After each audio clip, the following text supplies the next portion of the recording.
శ్రీ గణేశాయ నమః. శ్రీ గురువే నమః. శ్రీ సీతారామచంద్రాభ్యాయ నమః. ఓం కులదేవతాయ నమః. ఓం శ్రీ సాయినాథాయ నమః.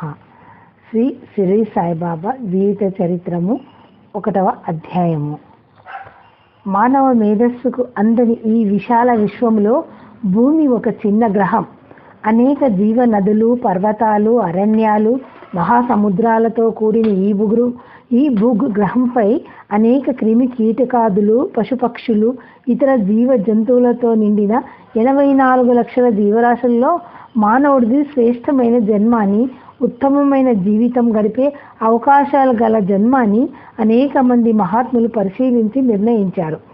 ఇంతటి పవిత్రమైన ఈ మానవ జన్మ యొక్క యథార్థ విలువలను గుర్తించలేక మనిషి అహంకారము, అజ్ఞానాలకు లొంగిపోయి తాను అశాంతికి గురి అవటమే కాకుండా తన చుట్టూ ఉన్న ఈ సృష్టినంతటిని అల్లోకల్లోలం పరుస్తున్నాడు. దీనికి కారణం ఏమిటి? దీనిని మనం ముందు తెలుసుకోవాలి. ఇంకా కొంత ముందుకు వెళ్ళి మానవ జన్మ భూమి మీదకి ఎలా వచ్చింది అని ఆలోచిస్తే జీవ పరిమాణాల సిద్ధాంతం ప్రకారంగానే మనిషి మొదట భూమిపై జన్మించి ఉండవచ్చును. ఈ సిద్ధాంతం ప్రకారం మొట్టమొదట ప్రాణకోటి జన్మ నీటిలో ఏర్పడి కేవలం జలచరాలుగానే ప్రాణులు ఉండేవి. ఆ తర్వాత జలచరాలు భూచరాలుగా ఉండేవి. అంటే నీటిలోను భూమి మీద కూడా తిరగగలిగిన ప్రాణులుగా ఉండేవి. ఆ తర్వాత క్రమంగా భూచరాలు అంటే భూమి మీద మాత్రమే నివసించగల ప్రాణులు అభివృద్ధి చెందాయి. వాటిలో నుంచి వివిధ రకాల జంతువులు అభివృద్ధి చెందాయి. అలాంటి జంతు జన్మ నుండి అభివృద్ధి చెందిన స్వరూపమే మానవుడు. ఈ సిద్ధాంతం ప్రకారమే మన దశావతారాల క్రమాన్ని కూడా నిర్ణయించారు.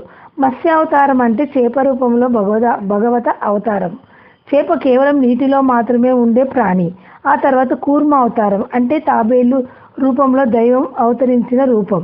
తాబేలు ఎక్కువగా నీటిలో ఉన్న కొంతకాలం భూమి మీద కూడా నిశ్చలంగా ఉండగలదు ప్రాణి. ఆ తర్వాత మార్పు వరాహ అవతారం, పంది రూపంలో దైవం జన్మించడం. పంది భూమి మీదనే ఉండి జంతువైనను నీటిలో కూడా ఉండగలదు. తర్వాత మార్పు నృసింహ అవతారము, ఇది భూమి మీద మాత్రమే ఉండగల జంతు స్వరూపం. ఆ తర్వాత వామనావతారం, ఇది మానవ ఆకారం మూర్తిభవించిన దైవ రూపం. రామకృష్ణాది ఆ తర్వాత మానవ అవతారాలు అభివృద్ధి చెందిన మానవత్వ విలువలకు మానవులో గల దైవ గుణాల పరాకాష్ట. మన పెద్దలు నిర్ణయించిన దశావతారాల ఈ క్రమంగానే జాగ్రత్తగా పరిశీలిస్తే సైన్స్ చెప్పే పరిణామ సిద్ధాంతాన్ని ఖచ్చితంగా సరిపోతుంది. ప్రాణికోటి మొదట నీటిలో పుట్టిందని, అవి క్రమంగా భూమి మీదకి వచ్చి భూమి మీద గల వాతావరణంలో కూడా బ్రతకడం నేర్చుకున్నాయని, ఆ విధంగానే అనేక జంతువులుగా ఆ ప్రాణులు మారాయని, అలా మారిన జంతువులో మానవుడు కూడా చాలా అభివృద్ధి చెందిన ఒక జంతువేనని ఈ సిద్ధాంతం చెబుతున్నది. అయితే ఈ మానవుడు తన బుద్ధిని ఉపయోగించి ఆలోచించటం మొదలుపెట్టాడు. అందరూ కలిసి సుఖంగా జీవించే సాంఘిక జీవితాన్ని ఏర్పాటు చేసుకున్నాడు. ఈ సమిష్టి జీవితం సుఖంగా ఉండటానికి తన అనుభవంతో కూడిన కొన్ని కట్టుబాట్లను, నియమాలను క్రమంగా ఏర్పాటు చేసుకుంటూ వచ్చాడు. భూమి మీద గల వివిధ ప్రాంతాల్లో నివసించే ఈ మానవ జాతి వాళ్ళ ప్రాంతాల్లో గల దేశకాల వాతావరణ పరిస్థితులను బట్టి వాటికి అనుకూలంగా జీవన పద్ధతులను, కట్టుబాట్లను క్రమశిక్షణగా అలవాటు చేసుకున్నారు. ఈ అలవాట్లు కాలక్రమేణా ఆచారాలుగా మారిపోయాయి. ఈ ఆచారాలు బలపడిపోయి అవి మతాలుగా మారిపోయినాయి. ఎవరి మతాన్ని వారు గట్టిగా అభివృద్ధి చేసుకున్నారు. శక్తికి యుక్తికి తోడైన సమర్థులు పాలకులుగా, నాయకులుగా నిలిచారు. బలం ముందు మతం తలవంచవలసిన స్థితి అన్ని మతాల్లోనూ వ్యాపించింది. మతం బలాన్ని అనుసరించవలసిన పరిస్థితులు అన్ని మతాల్లోనూ ఏర్పడ్డాయి. బలవంతులైన నాయకులు మతాన్ని అడ్డుగా పెట్టుకొని పరదేశాలపై దండెత్తడంతో పాటు పర మతాలపై కూడా క్రమంగా తమ ఆధిపత్యాన్ని నిరూపించుకునే ప్రయత్నం తెలియకుండానే చేశారు. ఇది ప్రపంచ చరిత్ర మనకు నిరూపిస్తున్న నగ్న సత్యం.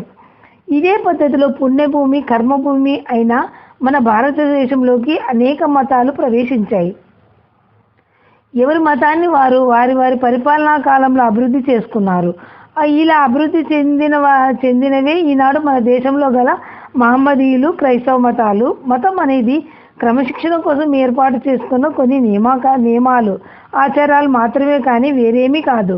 అయితే ఈ ఈ 20వ శతాబ్దపు చివరి రోజుల్లో మన భారతదేశంలో కూడా మతం పేరిట ఉగ్రవాదాలతో కూడిన అలజడులు, అరాచకాలు, మారణ హోమాలు జరిగి అవి రాజకీయంగా రూపుదాల్చాయి. సాయి భక్తులంతా జాగ్రత్తగా గమనించాలి. మతం మంచిదే అయినా ఆచరణలో ఆమోదయోగ్యమైన శాంతి మార్గాన్ని అనుసరించాలనేది హిందూ మత ముఖ్య ధర్మం. ఒక దేశంలో ఒకే మతం ఉండాలనేది నేటి దేశకాల పరిస్థితుల ప్రకారం హర్షదాయకమైన ఈ లక్ష్యాన్ని సాధించడంలో ఆచరించే మార్గాలు సర్వమతాలకు హర్షదాయకమైన సంపూర్ణ ప్రేమ మార్గం గురించి ముందు తెలుసుకునే ప్రయత్నం చేద్దాం. ఈ భారతదేశాన్ని పుణ్యభూమి అని, కర్మభూమి అని, ధర్మభూమి అని అనేక పేర్లతో మన పూర్వీకులు వర్ణించారు. ఇది ఎలా పుణ్యభూమి, కర్మభూమి, ధర్మభూమి అయినదో తెలుసుకునే ప్రయత్నం చేద్దాం. 18వ శతాబ్దం మధ్యలో గల దేశ చరిత్రను గమనిస్తే బ్రిటిష్ వారి పరిపాలనలో గల మన దేశం వారి నాగరికతను, జీవన సరళిని, భౌతికవాదాన్ని క్రమంగా నేర్చుకుంటూ భారతీయ సంస్కృతికి, ఆధ్యాత్మిక జీవితానికి మెల్లమెల్లగా త్రిలోదకాలిచ్చే నవీన నాగరికత ప్రాధాన్యం పెరుగుతూ వచ్చే పరిస్థితులు క్రమంగా కనబడబోతున్నాయి. ఇలాంటి స్థితిలో ఈ పుణ్యభూమి అయిన భారతదేశాన్ని రక్షించే ఆది దేవతలు, అష్టదిక్పాలకులు, ఇక్కడ గల పంచభూతాలకు నిలువైన భూదేవి అందరూ కలిసి విష్ణుమూర్తి దగ్గరకు వెళ్ళి ఇలా తమ బాధలను చెప్పుకున్నారు.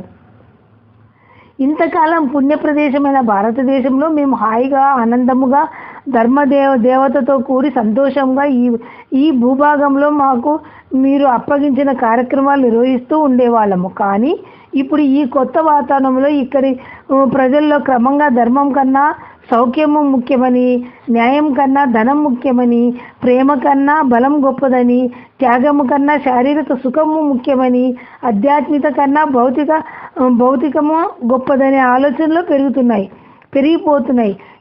వీటికి ఆదిలోనే తుంచే ఏర్పాటు చేయకపోతే ముందు మేము అశాంతితో అల్లోకల్లోలమై బాధపడవలసి వస్తుంది. కాబట్టి ద్వాపర యుగంలో కృష్ణావతారం ఎత్తి మహాకురుక్షేత్రం ధర్మయుద్ధం ద్వారా శాంతి స్థాపన చేసిన మీరు ఈసారి కొంచెం ముందుగానే అవతరించి ఈ కర్మభూమిపై తిరిగి పూర్వపు ధర్మ సంస్థాపన కార్యక్రమాలు త్వరగా చేపట్టమని ప్రార్థించారు.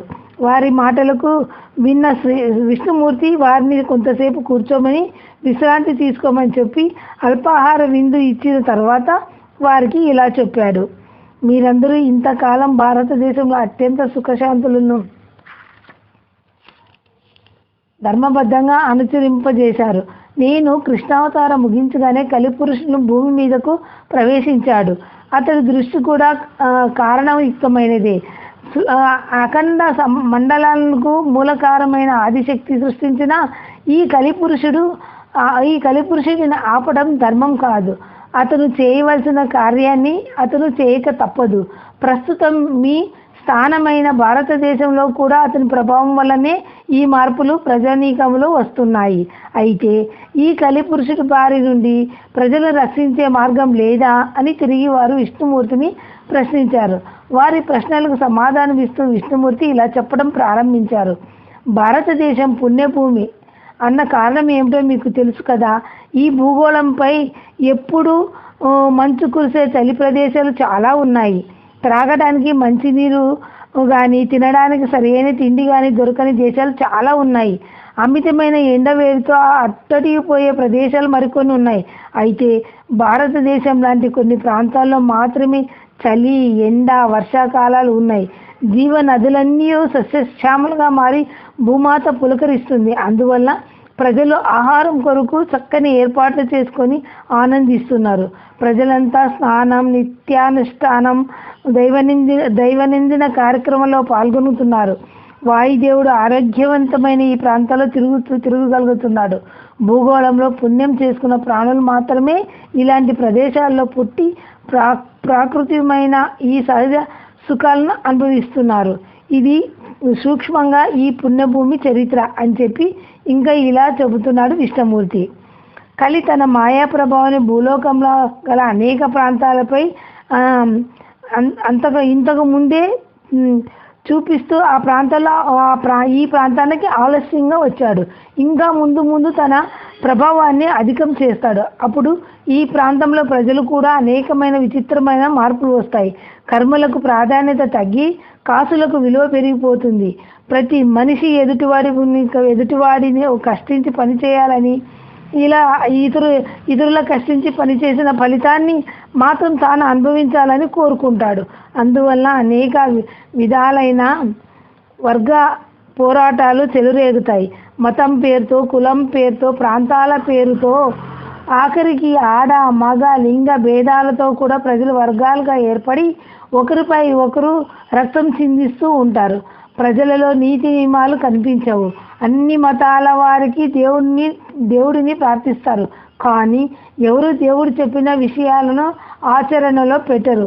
దైవ ప్రార్థన కూడా యాంత్రికంగా జరిగే ఒక దినచర్యగా మారి భక్తి వేరు, ఆచరణ వేరుగా మారిపోతాయి. మాట సాగిన మనిషి దేవుడిని, దైవ ధనాన్ని కూడా అపహరిస్తాడు. అలాంటి కలి ప్రభావం నుంచి మానవ జాతిని కాపాడగలగటం అసాధ్యం. ఇది యుగ ధర్మం. రాను రాను ప్రజల్లో త్రికరణ శుద్ధి పూర్తిగా నశిస్తుంది. మనిషిలోని ఆలోచనలు ఒక రకంగా ఉంటే మాటలు ఇంకో రకంగా చెబుతారు. చేతలు ఈ రెండింటికి విరుద్ధంగా ఉంటాయి. ఇలాంటి వాతావరణాన్ని కలి ప్రభావం నుంచి పూర్తిగా తొలగించలేము, కానీ కొంతవరకు దీనిని ధర్మానికి సమతూకంగా ఉండటానికి ప్రయత్నం చేసి భూభారాన్ని కొంతవరకు తగ్గించే ఏర్పాటు చేయవచ్చు. నేను ఈ స్థితి కారకుడును.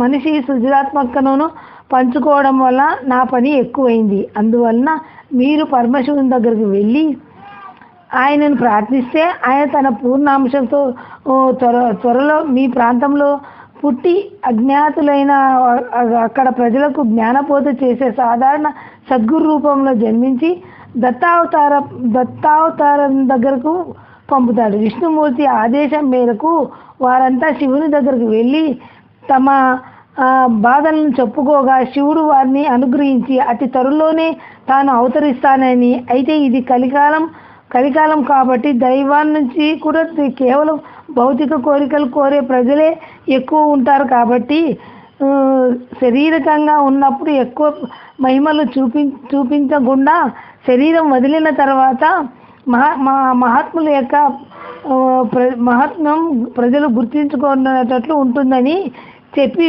వారికి అభయాన్ని ఇచ్చి పంపించేస్తాడు. వారంతా భూదేవితో తిరిగి వచ్చి ఎవరిని కర్తవ్యాల్లో వారు నిమగ్నమై పరమశివుని జననం కోసం 1000 కళ్ళతో ఎదురు చూస్తూ ఉంటారు. పరమశివుడు కైలాసం నుంచి తన వాగ్దానం ప్రకారం భూమి మీదకి అవతరించడానికి సరియైన సమయం కోసము, సరియైన తల్లిదండ్రుల కోసం ఎదురు చూస్తూ ఉన్నారు. జ్ఞాన స్వరూప శ్రీ సాయి శరణం. 1వ అధ్యాయం సంపూర్ణం. ఓం శాంతి శాంతి శాంతి.